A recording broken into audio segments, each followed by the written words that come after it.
Hi there, everybody. Thanks very much for joining me for another eBook Revolution interview. Today we're talking to a wonderful man by the name of Elaine. He has funded his book project on a crowdfunding website called Possible, which I thought was very interesting. Possible allows a whole heap of different people to, in essence, make donations in returns for different rewards that the person's offering.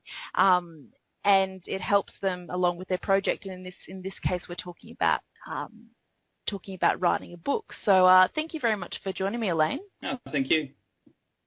Now, Elaine, I was really curious as to, what's so good about crowdfunding your writing? Why did you do it? Well, look, I guess the main reason is the funding. Being a creative endeavor, funding of any sort can be hard to come by, and so it's good now that there are a few crowdfunding sources out there or websites that make it possible for people to raise funds in less conventional ways. So that was the number one idea, was to to get the funding together. What I found, though, as I was once the project was set up, the crowdfunding project, and I started to get some support, it also had this kind of added positive side effect of actually building a fan base while doing the crowdfunding. Because if you imagine, like, had I done this, self-published the book and used my own funds, then it would have been at the point where the book is sent to the printers and comes back to me, and then I have a couple of boxes worth of books, and now I'd have to start promoting. Whereas by crowdfunding the project, I was able to get people on board with the book even not yet in print. And so by the time it does come out in print, there will be a small fan base there of people already anticipating the receipt of this book and reading the book. So number one is for the funds, but a nice side effect is also that you build a fan base through the process. That's a fantastic way of looking at it, actually. I mean, most people think about getting grants, and when you get grants, you may have the approval of an official body, but that doesn't mean anything if you don't have anybody to tell about it. Exactly. So yeah. So and it gives you a taste of how you're going to go about marketing the book as well. It's almost like giving you a crash course. That's right, and that's exactly what it was like. I was quite fortunate. I had a friend, really sort of get in to the idea early. Once I'd first started promoting, she jumped on board and said, "Oh, let me help you with this." And we tried a whole range of different strategies, some that worked well, some that didn't work so well, and I'm definitely looking at applying those on a broader scale once the book's actually out. Wonderful. So can you give us a little bit of background about what you do, when you started your writing, and I suppose you've already given us a reason why you decided to use crowdfunding, but maybe give us a bit of an idea of where you came from. Sure. Well, personally, I do a range of things. I mean, from writing poetry to trading foreign exchange currencies. Big range. Yeah, that's right. I've set up a number of businesses that they're very much in the incubation stage now, where I'm developing them in the view of selling them off one day. But the writing of this book was done in connection with my strategy advisory business that I run, called Inexia. I guess when I started writing, look, I've been writing a long time. As I mentioned, I do write some poetry. The writing for this was more so, it was a strategic move on my part for the purposes of my strategy advisory business, in the view of providing my target audience and, in essence, prospective clients with a deeper view of what it is that I do as a strategist. So that's where the writing for this particular project started. So it's not necessarily a creative writing endeavor. It's business writing, management, strategic management writing, if you like. In terms of crowdfunding, it was actually, the decision was actually made quite late in the piece. I mean, it was September or so last year when I made the decision to write the book, and I hadn't contemplated at all getting any funding for writing the book. It was just something that I knew that I needed to do in order to give myself a competitive edge, competitive advantage relative to other, consultants and consulting firms out there. And I spent 5 months writing, not full time, in between projects and in between assignments, and I completed the book in February or so.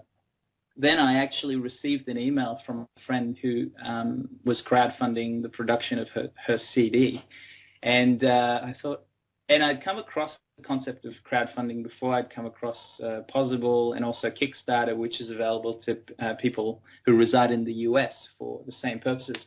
And I thought, well, why not give it a go for the editing, design, and printing or / publication aspect of the project. So that's how the decision came about. And yeah, within a week of sort of that thought, the project site was up and we were crowdfunding. That's great, and I suppose it's a really good example there of, particularly for those non-fiction authors out there, of using what you know to create a book. So, you started it off as a business idea, and now it's, with crowdfunding, it's sort of turned a little bit into a creative endeavor, and there are a lot of instances where you can merge the two together. Yeah, absolutely. So can you give us a bit of an idea of what was the concept behind your Possible proposal? So how did you make it appealing for people to donate towards it? So obviously your experience would have contributed. Yeah. Well, look, in terms of the proposal, I guess there are two aspects. There's the proposal that you have to make to Possible themselves before they'll grant you access to their crowdfunding platform.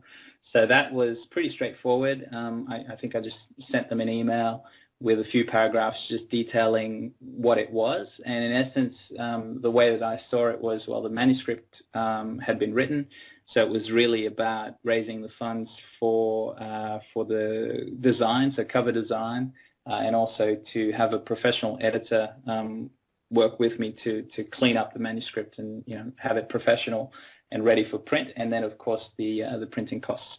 And yeah, they came back within I think 24 hours and said, yeah, that's fine. Here's your key or link or whatever it was, and I was good to go. So I set up the page from there. In terms of making the proposal appealing to supporters, that was a little more difficult. I mean, and I think it was also because I hadn't been contemplating crowdfunding it at all. And so it kind of just all happened, and I'm like, oh, okay. All of a sudden, wow, I'm now, crowdfunding.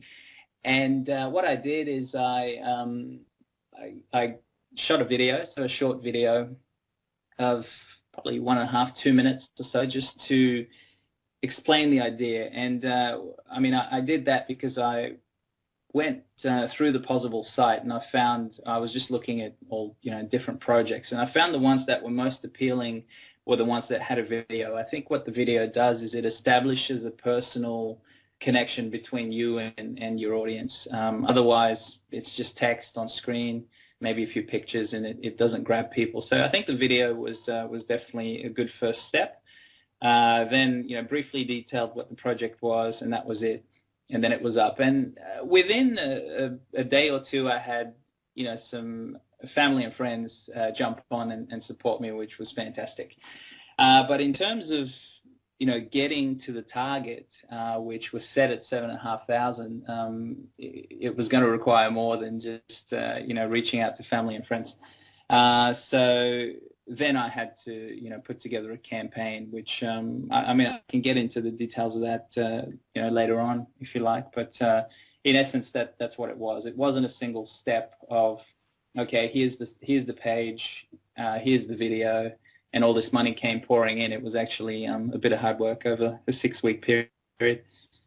And I suppose within your proposal, when you're making it appealing, you're describing to people, this is exactly what the book is going to be about, and this is why it might be interesting to you, and this is why I have so much experience in it and why you would be interested in reading what I've written?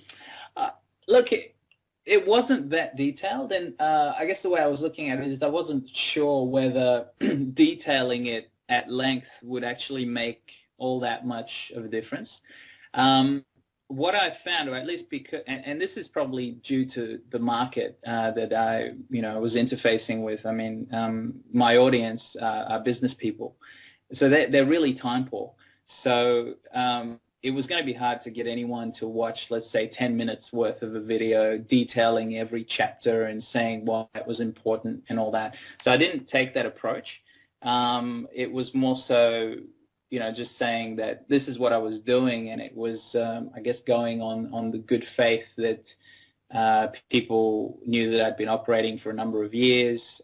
People knew that I was providing information on the types of projects I had done.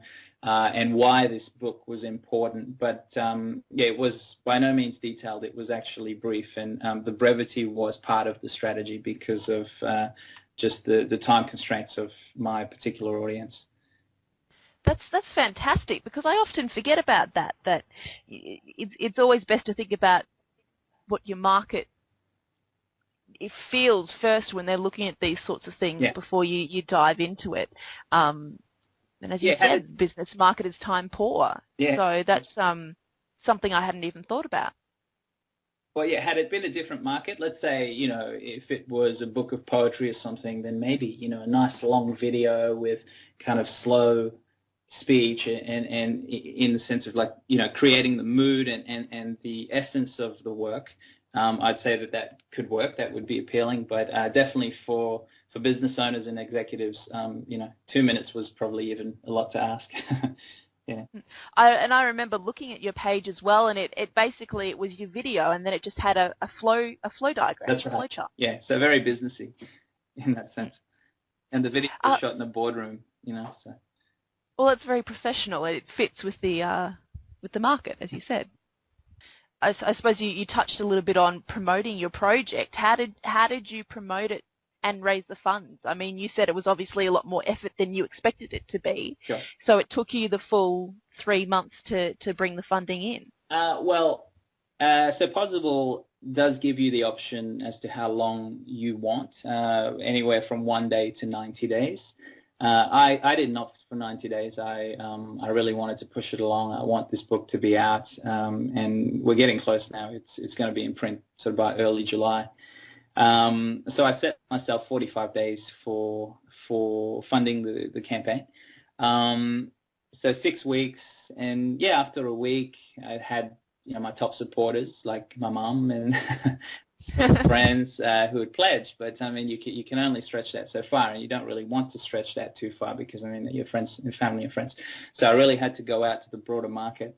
So I mentioned this friend of mine that expressed interest in working with me, and she actually she writes tenders, so it was really good to have her on side. We had to introduce the idea of crowdfunding to the audience because not everybody, in fact, quite only a few people were familiar with the idea because it's something that I think people are becoming familiar with in the creative arts, but for business projects, crowdfunding is really a foreign approach. So it was kind of cool to be fusing these concepts. So that was the first email. Hey, I've written a book. We're looking at publishing it. Self-publishing. We need the funds for editing, design, printing, and to have a book launch. And we're doing it through crowdfunding. Crowdfunding is.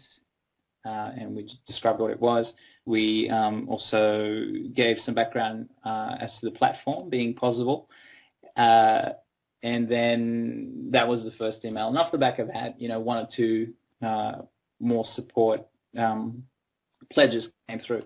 And then every week or so, I would send out at least 1 email and sometimes 2 emails to that list. And after the 6